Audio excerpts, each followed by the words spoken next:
We've all seen the headlines, the Premier League's billion-dollar deals, the IPL getting richer by the day. What can football learn from cricket? What can football learn from other sports? What can cricket learn from football?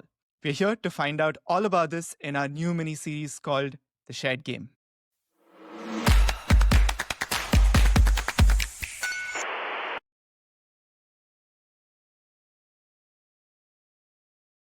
Welcome to the iTest FC. Today, I have a very good friend of mine who also is a host of his own cricket podcast, Conversations at Cow Corner. Srinath, would you like to quickly introduce yourself? Hey Arjun, thank you for having me. This is something that I'm super excited to talk to you about as well. Offline, we've chatted about this bunch of times on how there's so much common or things that are like so different between these sports. Yeah, and I think this is the perfect way to start based on cricket and football. Considering I watch a lot of Premier League, the content that I put out is Premier League centric. Cricket, of course, is big in India, but the reason it's big is because of the fans, and the fans pour money into the cricketing body, which is the BCCI. So, for those who don't know, the BCCI basically owns all of cricket.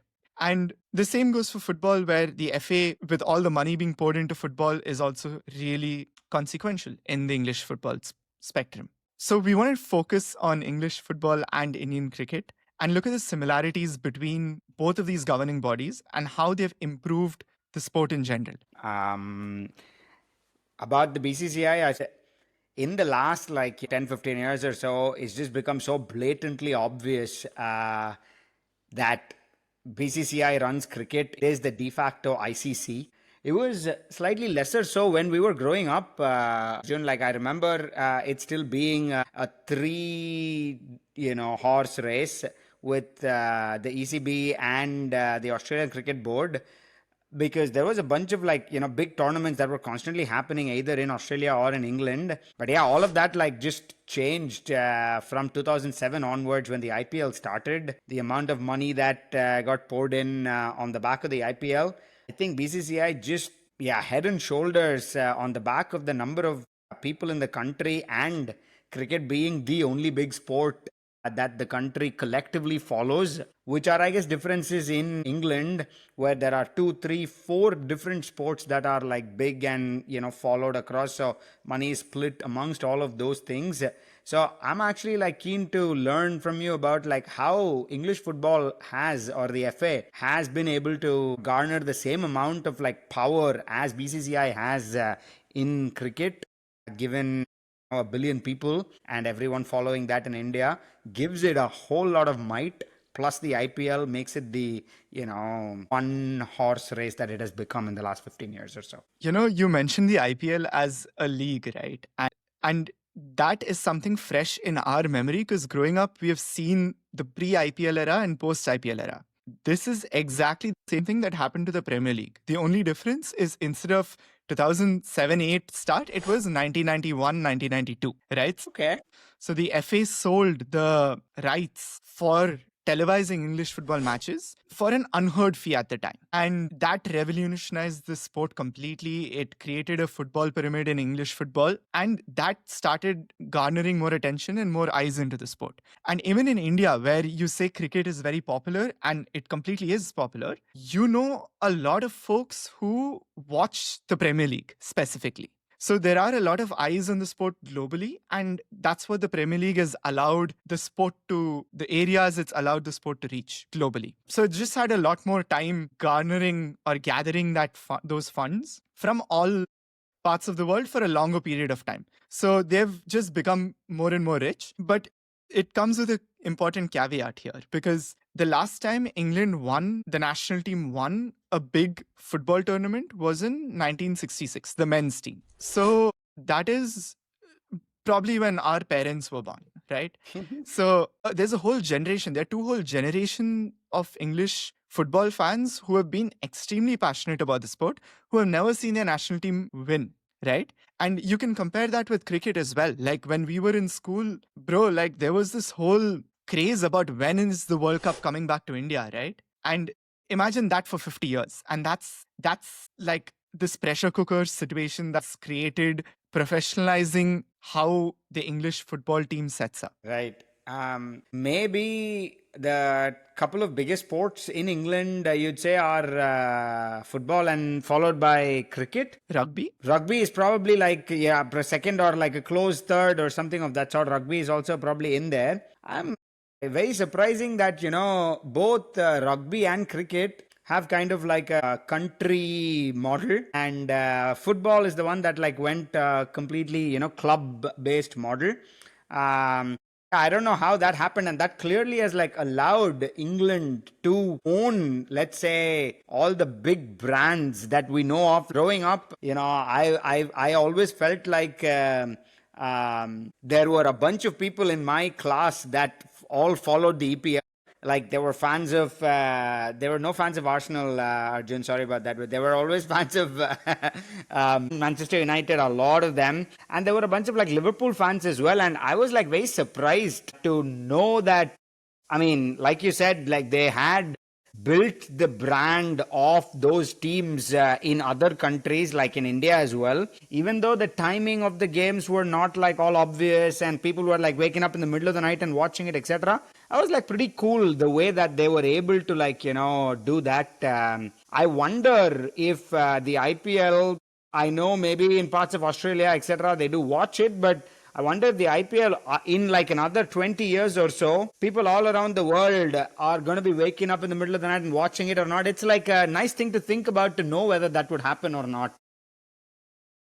No, definitely. And one of the favorite podcasts that we have, The Great Cricketer, there are a couple of Australian guys who watch at ungodly hours the IPL. So this is just crazy to witness. And you can already kind of see that globalization happening with the IPL. And this is exactly what's happened in different generations in football. And effectively, what that's created is it's a race against time. So you're completely right. In this starting few years of the Premier League, United won everything. So in India today, the largest fan following by a country mile is Man United, right? And then you have your Arsenal, Chelsea, Liverpool that follow. Off late, you have your Man Cities, surprisingly Tottenham fans as well. So that's how the game has grown. It's always mimicking what teams do well. But there's a completely different section of fans who start supporting those mid-table clubs, right? So they believe that, they're really passionate, and I love how those clubs have found those outreach, have done that outreach to get access to those fans. So that's very interesting to see, and that's just showing how much money is pumped into football, where it's, I feel, leading how cricket is also evolving in certain ways. Even though not knowing too much about football, I know that, EPL's got the biggest like cultural standing. Anyone who talks about football always wants to refer to, or like, EPL's the biggest known brand out there. And the same thing is true for BCCI, Indian cricket, and IPL. Whenever you talk about cricket, why do you think that's the case? I mean, in cricket, it's much lesser the number of boards exist or how big bodies exist. So it is sort of like, become the BCCI and Indian cricket. How is has the EPL done that with the Spanish league also being there, with the German, Italian, French leagues being there? How has the EPL become the cultural phenomenon that has been, Arjun? I mean, short answer is money, right? And effectively, in the early 90s, early 2000s, Italian teams, the Spanish teams are well known. The Galacticos era, all of that happened in that period of time. The Milan teams, the Juventus teams were respected, were feared globally, right? So it wasn't that the quality of football was better in England. And that's still the case today. I don't believe that English football or the Premier League is the most technical league in the world. But I do believe that the most watchable sport in the world. The storytelling is so much more compelling. The way they've marketed the league, the markets it's reached. This year, the final of the Champions League was played between a French club and an Italian club. So the other leagues are competitive. It's just the Premier League has more money and it's more watched, right? And this is the cultural aspect. And Indian cricket is very passionate. Dude, there are cages in stadiums. When, India have lost World Cup games in the Eden Gardens, fans have like burnt effigies. They've started riots in the stadiums. In English football, the pub culture is so intrinsically like woven with football. So you have a very passionate culture in two of these countries, and you have a lot of people who are willing to spend money, right? So I think that's kind of why you have that crossover, which is huge. Yeah, no, that's a fair point. How is that like reflected in how dominant these their international teams have been? The BCCI with the Indian cricket team and FA with the English football team. Everybody knows today that the most amount of talent and the most amount of money exists within India. I mean, everyone would agree that like an India B team or an India C team can give England a run for their money on a good day, for instance. But even with all of that, with so much talent and the talent being well rewarded, the amount of success that India has had in international tournaments has been relatively low. I mean, recently they've won a couple, but if we look at the last 15, 20 years, it has still been a lot of like Australia winning them, a couple like, one England, a couple Pakistan, etc., which you would think that, okay, India should cream them every single time, but that doesn't like always happen. So there is not a direct relationship, at least from like an international team standpoint, in terms of like, how much cultural dominance you have, how much money dominance you have versus the tournaments that you end up winning. This is super different. Like I follow the NBA. USA rarely ever loses international tournaments like FIBA tournaments or like, Olympics. USA is expected to win every match, not just the tournament, like every match and by like a margin. If it's close, it's a surprise. And that's been the case for the last 30, 40 years. So Right. global dominance, etc., is all very true there. It's not like translated for Indian cricket, even though BCCI has had that for the last 15, 20 years. How is it for English football? Srinath, it cannot be the most You're expensive right. You're right. team or the people who have spent the most money should win. So therefore, the way I look at success is not based on who wins, right? It's based on how many times have you been put in a situation where you can compete to win? How many times have your teams reached the business end of competitions, right? And that's all you can do. That's all stats can do. That's all data can do. Everything else is then on the pitch, right? And you just need to go that extra mile once you've done that. And in football, over the last 6-7 years, England have reached the semifinals of the World Cup twice. They've reached the finals of 2 consecutive Euros. We're talking after weeks of the women's football team winning the Euros. So they have been quite successful in my eyes of late. I do see a shift from 2010 to 2018 where they weren't that successful in tournaments. They had talented team. The talent was always there, but they could never translate that into performances. There's a very common saying called the golden generation in England, where you had Lampard, Scholes, Beckham, and they could not win anything. They couldn't come close to competing in a final. They were a Beckham free kick away from not being in the Euros. Could you imagine that? India not playing the Cricket World Cup. Like that's how inconsistent the team was at a particular point in time. And then I think they really professionalized how they go about their business. They've invested heavily in their training facilities. So today, St. George's Park in England is one of the best international facilities for training in the world.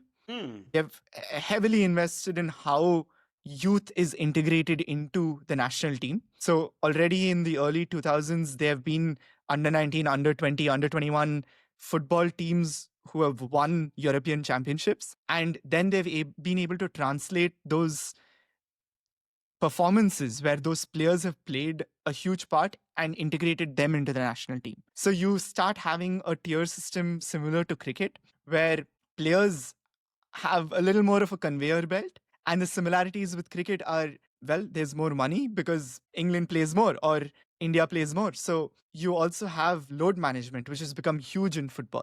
So you just have more players who really want to play for the national team and now who are able to play for the national team, who 15, 20 years ago would not have gotten a look in. So if you look at the numbers of how many players who have represented England in the last 10 years far exceeds the 10 years prior. And you kind of see those similarities in cricket as well, right? Yeah. How big of an advantage is home conditions in football? If the English football team goes and plays a Euros tournament in Spain, does Spain have an unfair advantage? I mean, apart from the crowd, because this is the biggest the thing with cricket, right? When we play in India, we probably have a pretty damn good chance every single time. But when the Indian cricket team plays in Australia or England, how much ever money power you have, the folks are growing up playing in Indian conditions.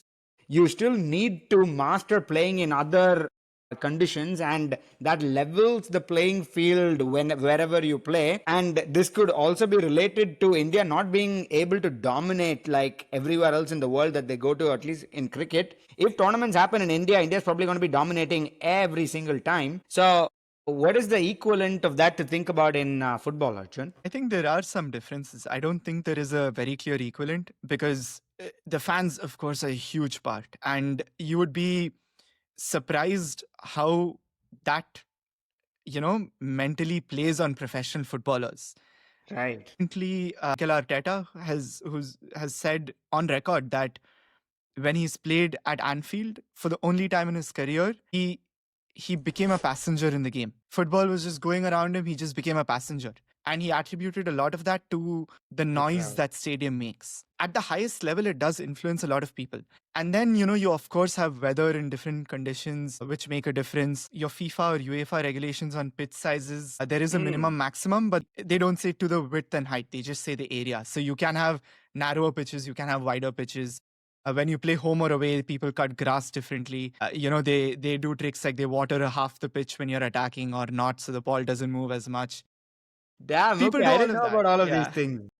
Yeah, it's very subtle. It's very, very subtle, but it does make a difference. And in football nowadays, with the sport being perfected, it's just those fine margins which makes such a difference. But in an international tournament, all of these are quite standardized, so you don't really have home advantage to the team playing apart from the crowd. And because of how globalized football is, if you play for the Spanish national team, there is a good chance you don't play in Spain for most of the year. Right. So maybe you've grown up in an area and stuff, but that's it. So a lot more focus in football is on tactics. How do you improve? How do you get that 1% on the pitch? How do you improve in particular game states in football? All of those things don't completely exist in cricket today. Yeah. And the load management that you were talking about, cricket's like having a different kind of problem with these three different formats today, and with the leagues. Where do you want to be specializing in? People retiring in one format and so that they can play a couple of other formats. Like a bunch of weird stuff has been happening in the recent past in cricket, making sure that the squad or the best 10, 11, 12, 15 players are always available for playing test cricket in India or when India travels abroad to England and Australia. I'm not going to say that, when they go to West Indies or something, they're sending their best squad, but they've made that a priority, and that has led to a potentially slightly lesser load management when folks play for India. And I think that's purely because of what BCCI has wanted to happen. It probably happens more so in ODI cricket and in T20. And we see completely different squads right now for all of these. So that's enabled much more people to play for India. The specialization has really taken over. But it used to be when we were growing up, that one of our favorite bowlers would sit out a tournament potentially. That used to happen fairly regularly. You don't probably see that happening anymore at all because of the fact that, BCCI had made this a priority and you've got to play for India. And even when you don't play for India, you got to play in Ranji. They've even made that a priority. So all of this is the dominance as we've been talking about that BCCI has been able to create in cricket. Do you see that changing? Because when you have cricket leagues all around the world growing, right? These have started in the last few years. You also see players of different nationalities until now who have prioritized playing for these leagues because there's just so much more money in the leagues than playing for their country, right? And maybe I'm wandering to a bit uncomfortable territory, but the two biggest names in Indian cricket have retired from Test cricket, have retired from T20, but they're still playing the IPL. So do you see this as a recurring theme moving forward, where people prolong their careers for the IPL by not prioritizing international cricket? I think this happens in every sport, where at the end of someone's career, when the players know that they aren't at the peak of the powers that they were before, they're looking to figure out what's the best way to elongate their career, and not only elongate their career but maximize their financial potential at the end of their career as well. And the best way to do that in cricket today is play for clubs, or if you are an Indian, play in the IPL, they still have cultural standing power, having been the icons that they have been. Even though they might not captain their squad, sometimes they might still captain their squad. They still are a marquee player to get crowds in, to be marketed, etc., etc. Is this going to be an ongoing trend? I believe so, yes, but not for players that are in the peak of their cricketing potential. It's going to be for folks on the back end of their career, yes. Also, that's because of the way that the BCCI has set up the financial incentive for players to do that, because the moment you retire from Indian cricket, within a certain number of years, there is only so much you can earn in being part of the IPL. You can't earn the same amount as being an Indian international cricketer versus having retired, and within a 2-3 year time frame you cannot make the same amount of money. So they've figured out how to connect these two and incentivize for you to continue playing for India at the highest level, to be able to make the most amount of money. Which is fair. I think that's how it should be. So that makes a lot of sense into how they've set it up. And I think this also ties back into the larger strategic picture of how to make the national teams more successful. So in India and in England, you have your coaching staff, which support your team, which travel with your team everywhere. And selecting the coaching staff also lies with the National Cricketing Board or the Football Association. And I find it very interesting how India and how England have gone about selecting the coaches for the national team. And I find a lot of parallels in the profiles they've searched until now. And to elaborate, around 10 years ago, Ravi Shastri was coach of the national team. In England, you had Roy Hodgson, who was very experienced in club football, managed the national team for a while. And then he didn't really do well in the Euros. Very talented team, but they lost to Iceland in the Euros. This was almost 9 years ago. And then after Hodgson, they hired a very inexperienced coach who has no international experience, very little club experience, in Gareth Southgate. And Gareth Southgate was coach for the 2018 World Cup, the Euros, the 2022 World Cup, and the most recent Euros. So he was in charge for 4 tournaments. I think on paper, it's a huge success. But for people who have actually watched the team play, right, and when they conducted the eye test on the team, it was very drab. The football was very boring. It felt like Southgate was not able to maximize the resources that he had, but he still got them to respectable positions in each of these international tournaments, right? And when you look at India, India got a coach in Rahul Dravid, who's a legend of cricket, who again did not have much experience coaching at the highest level in cricket, but coached the India under-19 team to World Cup victory and then became the coach of the national team. And under him, they had probably the most dominant individual team sporting display in a tournament, in any tournament history across sport, minus the final, which still hurts, but 15 consecutive games which have been won by the Indian cricket team, which is dominance. It's not competing, it's dominance.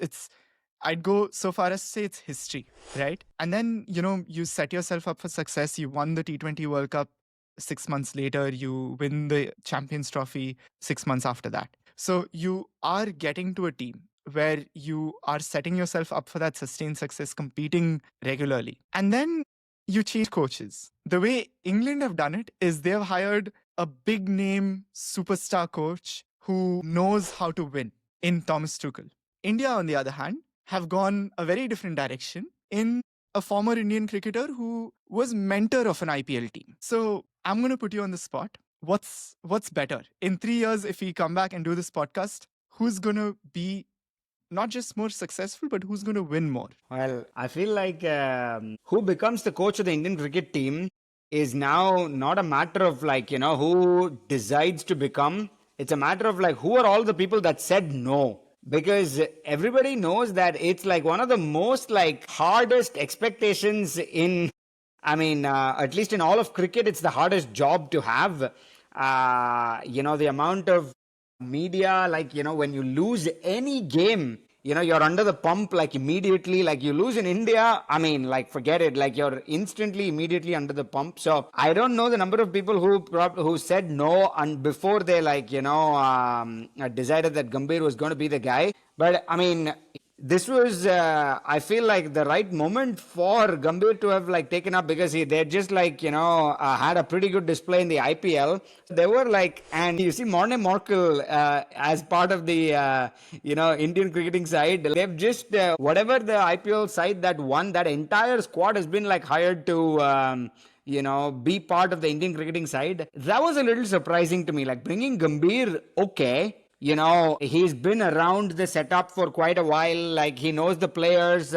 He's got this like real tough guy vibe to him. But bringing the entire squad that was coaching the IPL team that just won and saying that, okay, all of those people are going to now be part of the Indian test side. That was like a little funny to me. Like that this is the way that we want to make decisions right now, saying what worked in the IPL is going to work for the Indian test cricket team, which is completely bonkers. Like that's not like a smart way to make decisions at all. So yeah, we got off to a very rocky start. I'm quite surprised that his name has not come up as someone who's been on the chopping block already with the 3-0 loss to New Zealand at home. That was like, yeah, anyone else, that was the first series that he was the coach for. Anyone else that done that probably gets fired the day that the series gets done. It was the first series that he was the coach for. I think that he had a lot of backing,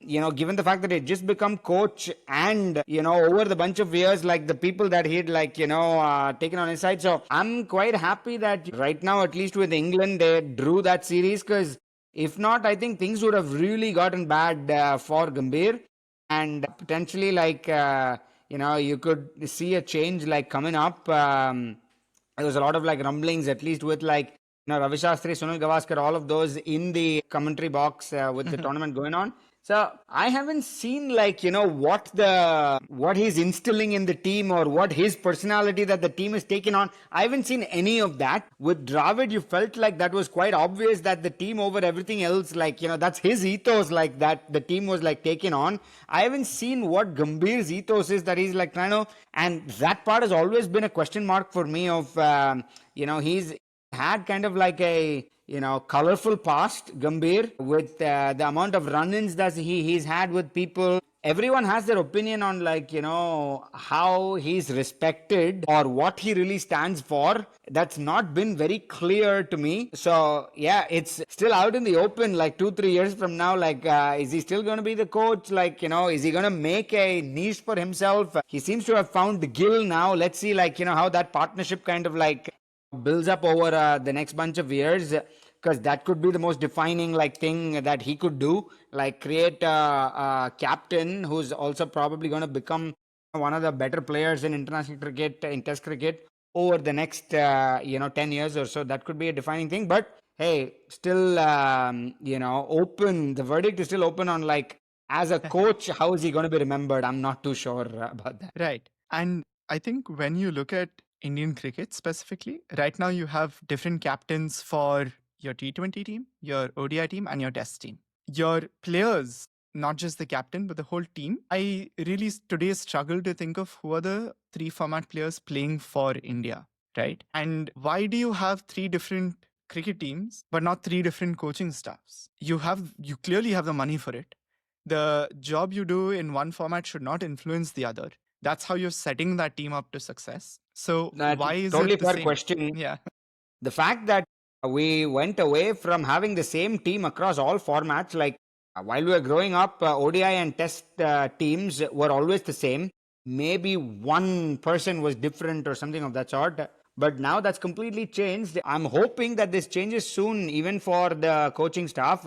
It's quite odd. Yeah, someone who knows how to coach a test team is the same person who knows how to coach a T20 team. I'm not too sure about that because the tactics are so very different across these different formats, and what you've got to be good at, like temperamentally, like what you want to instill in your players, are all totally different.